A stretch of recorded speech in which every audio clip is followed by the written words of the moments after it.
Wapo wanawake wanafahamu kabisa kwamba huyu mshikaji yupo kwangu kwa ajili tu ya moments. Kuna moment fulani ndio inamleta kwangu. Lakini wapo wanawake hizo moments zinawadanganya na kuwaaminisha kwamba tayari wameshachaguliwa, wanapendwa na chochote kinaweza kikatokea. Nisiwe muongo, niseme ukweli. Una miaka 5, miaka 3, miaka 2 na mwanaume wako. Ni hatua ipi mmepiga katika maisha ya pamoja? Au bado mwenzako anaogopa? Na kama nilivyokuambia, kama anaogopa kupiga hatua moja na wewe, means hajakuchagua, bado ana wasiwasi na wewe.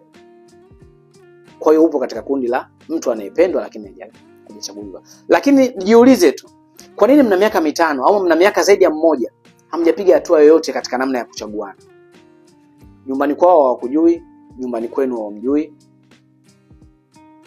Hakuna commitment ambayo lolote leo likitokea tutasema kwani nani mwenzake yupo?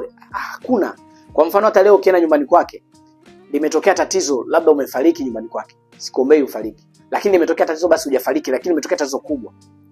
Mwenzako anabaki katika hali ya hatari. Ataenda jela mpaka uchunguzi ufanyike, mpaka watu wajue ni nani. Mpo katika hiyo situation. Hampo katika hiyo situation kwamba wewe umepata tatizo kwake, yeye anaweza akapiga simu nyumbani, bwana mwenzangu. Lakini sasa hivi akipiga simu umepata matatizo, amepiga simu nyumbani, watamuuliza wewe nani? Ama yeye kaja nyumbani kwako akapata matatizo, watu watakuuliza wewe nani? Mpo katika hiyo level na mna miaka zaidi ya mmoja. Kwa nini bado mmestaki katika hiyo level ya uhuru? Maana yake ni nini? Hajakuchagua. Na kwa nini nasema hajakuchagua, sisemi wewe umemchagua? Kwa sababu mwanaume ndio mtu ambaye mara zote anachukua hatua kuyaelekea maisha ya pamoja. Yeye ndo anasema tukatambulishane, yeye ndo anasema nije kwenu, yeye ndo anasema tuoane, na ni mtu ndiye anayetekeleza huo wajibu. Tofauti na jamii za wenzetu. Jamii za wenzetu unaweza kukuta mwanamke ndo anachukua hizo hatua.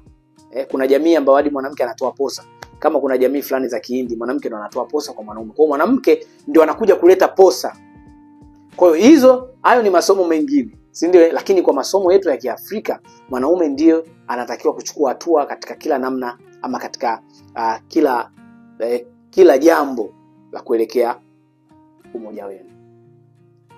Kwa hiyo nimezungumza mengi ya kukuchanganya, ila nimetaka tu kikawaida upate kujua tofauti kati ya kupendwa na kuchaguliwa. Unaweza ukawa unapendwa lakini hujachaguliwa. Na kama haujachaguliwa, wewe hauna nguvu dhidi ya wewe. Unaweza ukajaribu kila kitu lakini kisifanikiwe.